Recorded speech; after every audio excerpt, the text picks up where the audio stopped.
Hi, I'm Iris Acker, and we're on stage. We have a team. They are the Delmonts, I'm calling it. No, they're not comedy, and they don't sing and dance together, but they are a married couple with separate talents, which is fascinating, and I hope they're going to be as fascinated as I am. Say hello to Ronelle Delmont. Hello. And to Danielle Delmont. Bonjour. Bonjour, bonjour. C'est très français. I'm just so glad to have you here. You have such marvelous stories, the two of you. I just don't know where to begin. Danielle, you are a talent agent. Yes. And a performer. Yes. And obviously from France. Yes. Yes, that too. I don't know which to cover first, but Ronelle, Yeah, you are, in quotes, a book reviewer. right. And I go to all your book reviews Yes. where I said, you are more a performer than many of the performers that I have on my show. I know. I've got to have you on. People tell me this. Okay, let's start with you. Ronnie, how did you get into this? It was completely unexpected, entirely unexpected.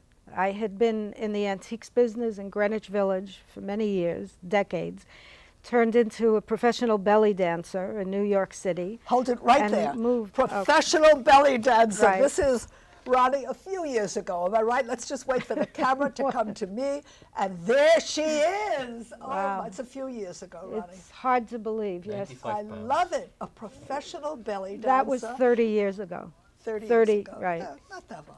And we moved to Florida. I didn't know what I was going You to met do. in New York.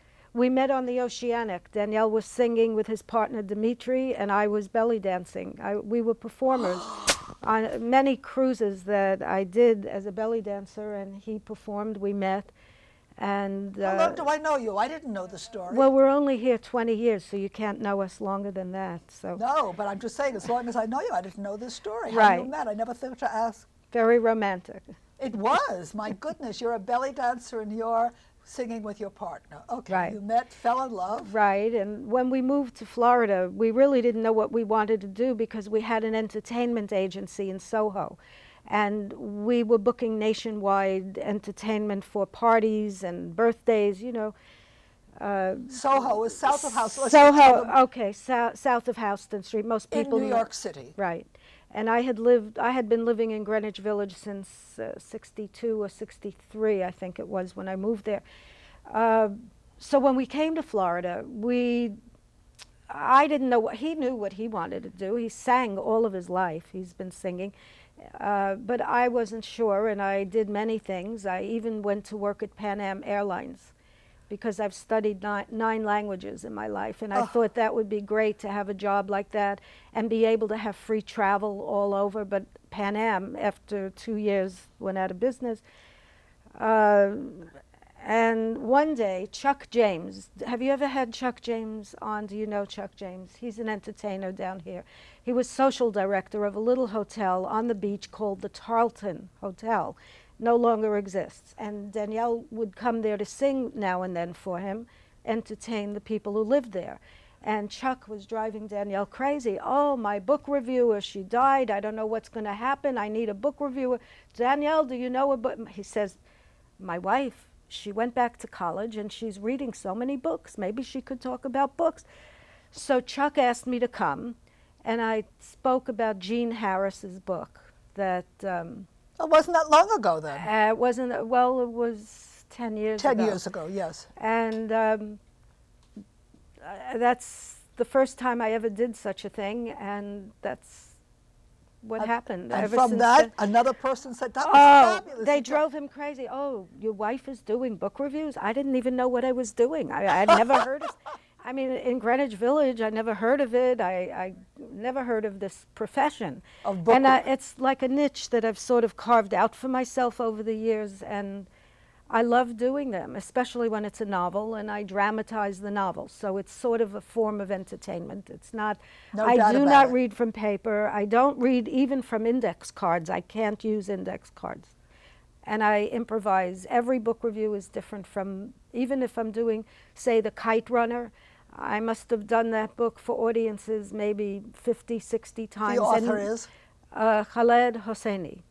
There's another book of Khaled his Hosseini coming out from now Afghanistan. by the same author, yes. Right, and they're making a film of The Kite Runner. But I'm just using that as an example to say that because I don't read and I don't use index cards, every book review I do is different from, even when it's the same book.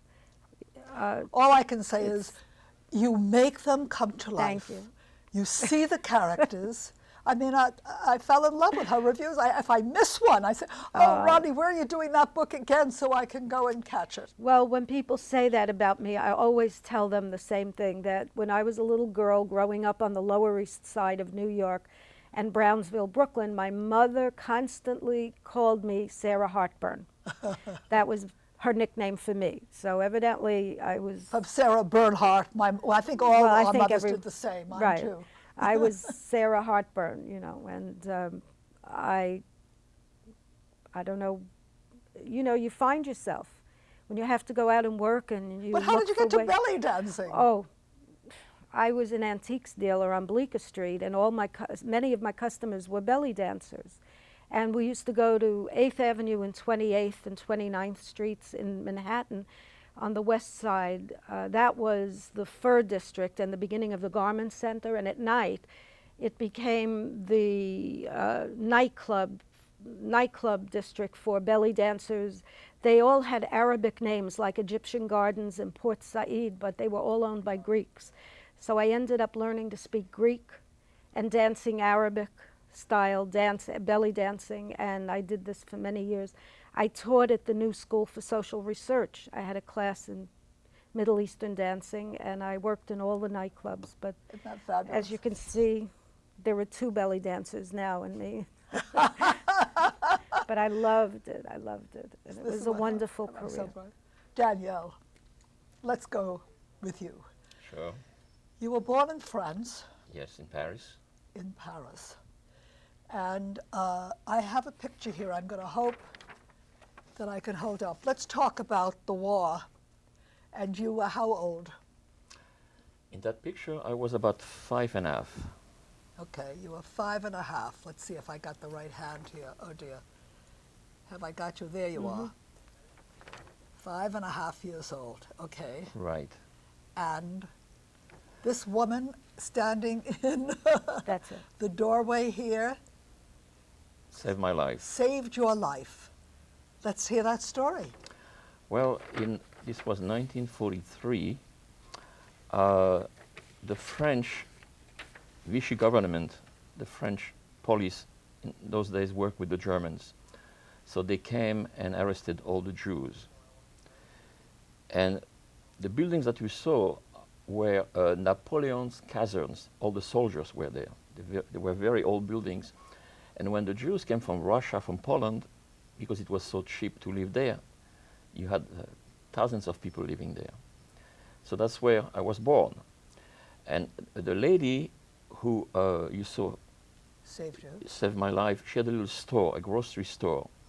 In 1943, when they came to arrest, the Jews, they arrested my mother, my sisters, my grandparents, my cousins, myself too. And she was from Brittany. She spoke a language, Breton, we call it. It's not a slang, but it's a patois, And she knew one of the policemen that came to arrest us. I see. And she talked to him in Breton to leave me behind, that she's going to take care of me. So he kicked me, and I fell on the gutter, and she put me under her skirt. And that's how she saved my And life. your family was taken away? All of them, they all died in Auschwitz. They all died in Auschwitz. I visited Except for my Auschwitz. father. My father was working during the day.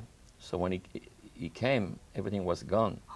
Not only they took all the people, they emptied the apartments of furniture, everything. They cleaned up everything. So your father survived? My father survived, yeah. But they hid you. But my father was hiding during the war also. And that woman who saved my life, she also sent me outside Paris to hide with some French people. They were with the underground. I was hiding with them during the war until the end of the war, 1945. How old were you when you came here? In America, Yeah. I was 16 years old. And how did you get here? Why? What was the? By boat. Of- I came with the Very Queen funny. Mary. Yes. I came with a British ship, the Queen Mary. With your father? No, by myself. I always wanted to come to America. And I had a cousin who lived in Brooklyn, New York. He made my papers, and within 6 months, I was in America. I didn't want to stay in France, so I came here. And how did you get into the entertainment business? Well, I've been singing for the kids since I was 5 years old in the Really? street. Yeah. That's all I wanted to do all the time.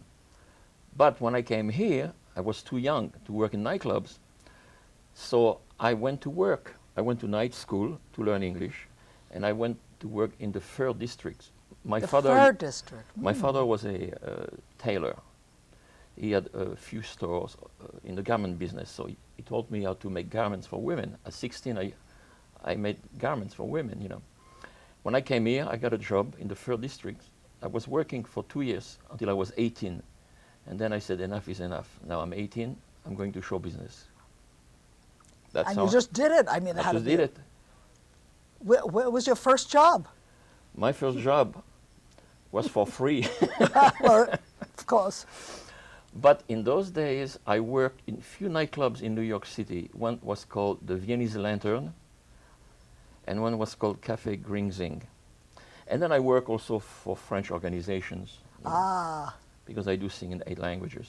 sing in 8 Yes. languages. Yes, I do. And Ronelle, you speak 8 languages Well, or no, more. I studied 9 languages, but I have familiarity. No, I don't speak anything except Yiddish and Hebrew fluently, pretty much fluently, and I can get along in French, in Espanol, in Italian. I mean, I used to know languages only because I worked in That's the- environments where people spoke those languages, and the same thing for him. Okay, so now you're a performer and you're making a living from singing. Not a good living. Not a good living, of No, course. because in the 1960s, it was not a good living. But in 1962, I put a group together, and we got lucky. We got signed up with the ABC Paramount, with Oh. RCA Victor, and we made a recording. And after 6 months, the group broke up. Oh. That was too bad for me. So then I went back by myself, and then I went to an Israeli cafe called Cafe Exodus, and I met a fellow. He was from Bulgaria, and he became my partner. Aha. And we stayed together for 23 years. Wow, here we go. Nope, that's No. you. Oh, here. That's Ronelle. Partner? That's right. Here we This was go. from the Persian Room in New York City. The Persian room here was in the, It was 57th Street, Fifth Yes. Avenue. 57th and 5th Avenue.